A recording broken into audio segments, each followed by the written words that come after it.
ഫാനായിരുന്നു. സിനിമയേക്കാൾ ഏറെ മമ്മൂക്കയുടെ ഫാനായിരുന്നു മമ്മൂക്ക ഫാനായിരുന്നു. അപ്പോൾ അത് കഴിഞ്ഞിട്ട് കോട്ടയം കുഞ്ഞച്ചൻ ചെയ്തു, കാർണിവൽ ചെയ്തു. അപ്പോഴൊക്കെ നല്ല ടേംസ് ആണ്. പിന്നീട് ഞാൻ ആ പറഞ്ഞ കാര്യം എനിക്കറിയത്തില്ല, എന്നോട് പറഞ്ഞറിഞ്ഞ കാര്യമാണ്.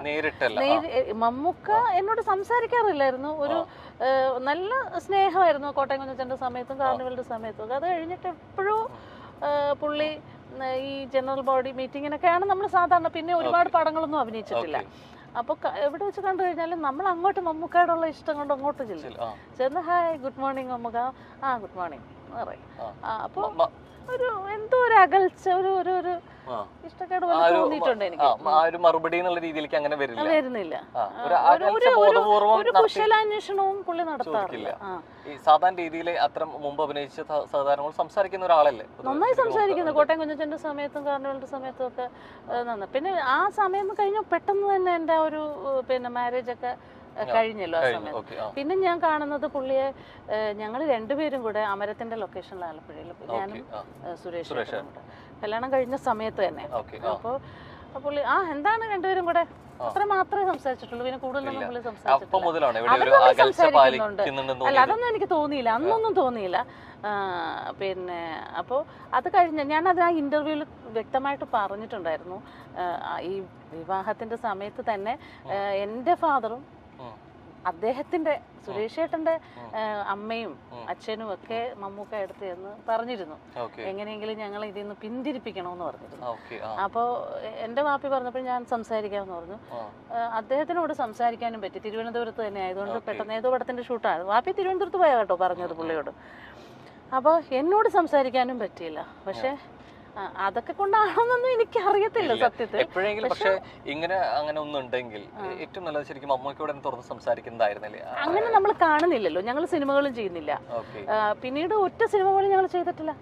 പിന്നെ ഞാൻ ചെയ്തത് 2020-ലാണ്. അന്നും പുള്ളി എന്നോട് സംസാരിച്ചിട്ടില്ല. അന്ന് പുള്ളി നമ്മുടെ വീട്ടിൽ വരുന്ന ഒരു സീനാണ്, ഒരു വലിയ സീനാണ്. ഒരു 1-2 ദിവസം ആ സീൻ എടുക്കുന്നുണ്ടായിരുന്നു. പക്ഷെ പുള്ളി ഒരു ഹായ് എന്നല്ലാതെ എന്നോട് സംസാരിച്ചിട്ടില്ല. എന്തോ വ്യക്തമായ കാരണം ഉണ്ടെന്നുള്ള എനിക്കറിയാം. പുള്ളിക്ക് എന്തോ മനസ്സിൽ തെറ്റിദ്ധാരണ വന്നിട്ടുണ്ട്. പക്ഷെ എന്ത് തെറ്റിദ്ധാരണ, അറിഞ്ഞ കാര്യം എന്തായാലും അതൊന്നും സത്യമല്ല എന്നിപ്പോ നമുക്ക് പറയാൻ, മമ്മൂക്കയെ നേരിട്ട് കണ്ടാലല്ലേ പറയാൻ പറ്റൂ. എന്താണെന്ന് അറിഞ്ഞാലല്ലേ പറയാൻ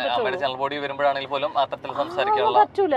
പിന്നെ 2-3 പ്രാവശ്യം കണ്ടു, മിണ്ടി ഇങ്ങനെ ഹായ് പറഞ്ഞു, സംസാരിച്ചു, ഹലോ ഗുഡ് മോർണിംഗ് എന്ന് പറഞ്ഞു. ഫംഗ്ഷനും കണ്ടിട്ടുണ്ട്. അപ്പോഴും ഒക്കെ നമ്മൾ അങ്ങോട്ട് ചെന്ന് ഗുഡ് മോർണിംഗ് പറയും. അപ്പൊ പുള്ളി വലിയ നമുക്ക് മനസ്സിലാവുമല്ലോ, നമ്മളോടൊരു സംസാരിക്കാൻ ഇഷ്ടമുള്ള ഒരു ആറ്റിറ്റ്യൂഡ് നമുക്ക് മനസ്സിലാവുമല്ലോ. അത് പിന്നെ കുറെ കഴിഞ്ഞപ്പോ ഞാനും അങ്ങോട്ട് പുള്ളിയെ കണ്ടാൽ അങ്ങോട്ട് പോയി സംസാരിക്കാൻ മെനക്കെടാറില്ല, മിണ്ടില്ല. പിന്നെ അത് കഴിഞ്ഞാണ് ഞാൻ അറിയുന്നത് ഇങ്ങനെ വ്യക്തമായിട്ട് സിനിമയിലുള്ളവർ തന്നെ എൻ്റെ അടുത്ത് പറയുമായിരുന്നു. പുള്ളിയുമായിട്ടും ബന്ധമുണ്ട്, ഞാനുമായിട്ടും ഒക്കെ അടുപ്പമുള്ള ആൾക്കാർ. എന്താണ് മമ്മൂക്ക ഇങ്ങനെ പടങ്ങളിൽ നിന്ന് മാറ്റി പറയുന്നുണ്ട് എന്ന് പറഞ്ഞു. അത് വ്യക്തമായിട്ട് പറഞ്ഞു കേട്ടോ, എന്നോട് പറഞ്ഞിട്ടുള്ളത്. പടങ്ങൾ സജസ്റ്റ് ചെയ്യുമ്പോൾ അത് വേണ്ട എന്ന് പറയുന്നുണ്ട് എന്ന് പറഞ്ഞു. അപ്പോൾ ഇതറിഞ്ഞപ്പോഴത്തേക്ക് ഞാനത് അപ്പോഴൊന്നും ക്ലിയർ ചെയ്യാനൊന്നും പോയില്ല. ജനറൽ ബോഡിക്ക് ഇന്നസെന്റ് ഏട്ടനെ കണ്ടപ്പോ ഇന്നസെന്റ് ഏട്ടനോട് ഞാൻ പറഞ്ഞു, ഇതൊക്കെ 10-15-20 ആ സമയത്ത് ഇന്നസെന്റ് ഏട്ടനൊക്കെ പ്രസിഡന്റ് ആയിരുന്ന സമയത്തുള്ള കാര്യം. അപ്പൊ അത് പ്ലസായിൽ വെച്ചിട്ടുള്ള ജനറൽ ബോഡിക്കാണ് ഞാൻ പറയുന്നത് ഇന്നസെന്റ് ഏട്ടൻ്റെ അടുത്ത്. ചേട്ടാ ഇങ്ങനെ ഒരു പ്രശ്നമുണ്ട്. അപ്പൊ എന്റെ വാപ്പിയാ പറഞ്ഞു, നീ ഇന്നസെന്റിനോട് പറയണം, ഇങ്ങനെ ഒരു വിഷയമുണ്ടെന്ന് പറയണമെന്ന് പറഞ്ഞു. അങ്ങനെയാണ് ഞാൻ ഇന്നസെന്റ് ഏട്ടനോട് ഇത് സംസാരിച്ചപ്പോൾ ഇന്നസെന്റ് ഏട്ടൻ പറഞ്ഞു, നമുക്കിപ്പോൾ തന്നെ ചോദിക്കാം, അങ്ങനെയുള്ള നമുക്കത് സംസാരിക്കാമെന്ന് പറഞ്ഞു. ഞാൻ പറഞ്ഞു വേണ്ട, അതൊന്നും വേണ്ട ഇന്നസെന്റ് ഏട്ടാ. എനിക്കത് അപ്പൊ കേട്ടപ്പോൾ നല്ല സങ്കടം തോന്നിയെങ്കിലും പിന്നെ ഞാൻ വിചാരിച്ചു, ഞാനും അദ്ദേഹമൊക്കെ വിശ്വസിക്കുന്ന ഒരു പടച്ചവനുണ്ടല്ലോ. അപ്പൊ ആ പടച്ചവൻ എനിക്ക് വിധിച്ചത് ആര് വിചാരിച്ചാലും തടുക്കാൻ പറ്റത്തില്ല, എനിക്ക് കിട്ടും. അല്ലാത്തത് എനിക്ക് കിട്ടത്തില്ല, അത് ആര് വിചാരിച്ചാലും തരാനും പറ്റത്തില്ല. ആ വിശ്വാസത്തിലാണ് ഞാൻ എന്ന് പുള്ളിയോടൊന്ന് പറഞ്ഞേക്ക് എന്ന് ഞാൻ പറഞ്ഞു. അത് കഴിഞ്ഞ് ഞാൻ ഇന്നസെന്റ് ഏട്ടൻ്റെ അടുത്ത് ചോദിച്ചു, ചേട്ടാ പിന്നെ ഞങ്ങൾ കണ്ടപ്പോ ഞാനത് സംസാരിച്ചു കേട്ടോ. അപ്പൊ പുള്ളി പറഞ്ഞു, ഞാൻ അങ്ങനെയൊന്നും ചെയ്തിട്ടൊന്നുമില്ല, അങ്ങനെ ഒന്ന് പറഞ്ഞു പോയി എന്ന് പറഞ്ഞു. എന്തായാലും നമ്മള് ബീച്ചിന്റെ സൈഡിലൂടെയാണ് പോയിക്കൊണ്ടിരിക്കുന്നത്. ആലപ്പുഴ ബീച്ച് വന്നിട്ട് ബീച്ചിൽ കയറാതെ പറ്റില്ല അല്ലേ? നമുക്കൊന്ന് ബീച്ചിൽ പോയിരുന്നു. കേരളത്തിലെ ഏറ്റവും നല്ല ബീച്ചുകൾ ഒന്നാണ് ആലപ്പുഴയാണ്. പഴയകാല സിനിമകളിലൂടെ നമുക്ക് ഏറ്റവും പരിചിതയായ ഒരു നടിയാണ് ഉഷ.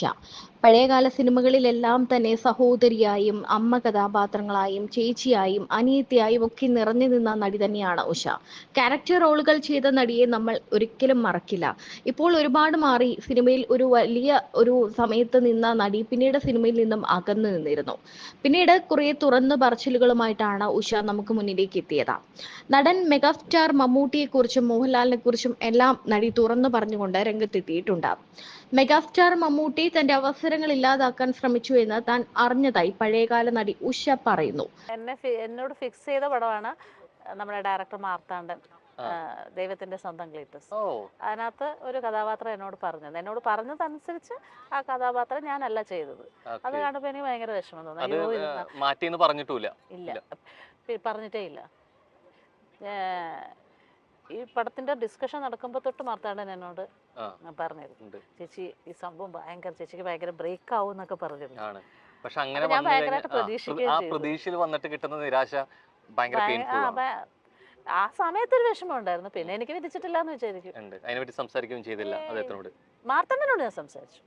മാർത്താണ്ഡനോട് ഞാൻ ചോദിച്ചു. അപ്പൊ അവൻ നിസ്സഹായനായിരുന്നു. മാർത്താണ്ഡൻ എന്നൊക്കെ പറഞ്ഞാൽ എന്റെ വീട്ടില് ഒരു കാലഘട്ടത്തില് നമ്മുടെ വീട്ടിൽ എന്റെ അനിയന്റെ കൂടെ അസിസ്റ്റന്റ് ഡയറക്ടർ ആയിരുന്നു നിസാർക്കാട്. ഇവരൊക്കെ നിസാർക്കാട് അസിസ്റ്റൻസ് ആയിരുന്നു. അപ്പൊ മാർത്താണ്ഡൻ എനിക്ക് പിന്നെ ഒരു അനിയനെ പോലെയാ. അപ്പൊ ഞാൻ ചോദിച്ചിട്ടല്ല. ഞങ്ങൾ എറണാകുളത്തായിരുന്നു അപ്പൊ താമസിച്ചോണ്ടിരുന്നത്. ഞാനും ഹസ്ബൻഡും കമ്മനത്താ താമസിക്കുന്നത്, ഡിഡിയില്. അപ്പൊ ഞങ്ങൾ പുറത്തു പോകുന്ന സമയത്തൊക്കെ മിക്കവാറും കാണും മാർത്താണ്ഡൻ. അപ്പൊ അവൻ ചേച്ചി ഭയങ്കര സന്തോഷം, ഞാൻ ആദ്യമായിട്ട് സംവിധാനം ചെയ്യാൻ പോകുന്നു. പ്രിയപ്പെട്ട ഒരാളാണ് അല്ലെ, അദ്ദേഹം തന്നെ വേഷം പറഞ്ഞു വെച്ചതാണ്. പിന്നെ മാറ്റിയിട്ടുണ്ടെങ്കിൽ അത് അദ്ദേഹത്തിന് തന്നെ താല്പര്യക്കേട് കൊണ്ടായിരിക്കും, വേറെ മറ്റെന്തെങ്കിലും ആണെന്ന് അവന് ഇഷ്ടമുണ്ടോ. ഞാൻ ആദ്യത്തെ സിനിമയിൽ അഭിനയിക്കണം എന്നുള്ള ആഗ്രഹം കൊണ്ടാണല്ലോ അവൻ എന്നോട് പറയുന്നത്, മാർത്താണ്ഡൻ പറയുന്നത്. മാറ്റിയതിന്റെ കാരണം പറഞ്ഞില്ല. ചെയ്യാത്ത തെറ്റുകളുടെ പേരിൽ സിനിമയിൽ മാറ്റി നിർത്തലുകൾക്ക് വിധേയമായിട്ടുണ്ട്.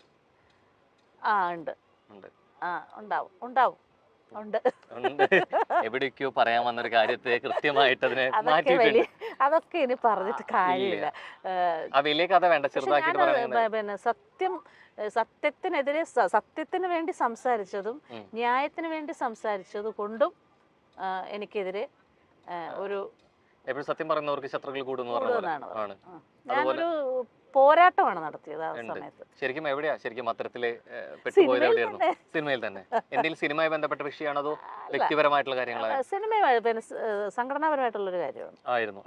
മലയാളത്തിന്റെ മെഗാതാരം ഉഷ എന്ന നടിയുടെ അവസരങ്ങൾ ഇല്ലാതാക്കാൻ ശ്രമിച്ചുവെന്ന് ഒരു കമന്റ് കണ്ടിരുന്നുവെന്ന് അവതാരകൻ ചോദിച്ചപ്പോഴാണ് ഇക്കാര്യം നടി പറഞ്ഞത്.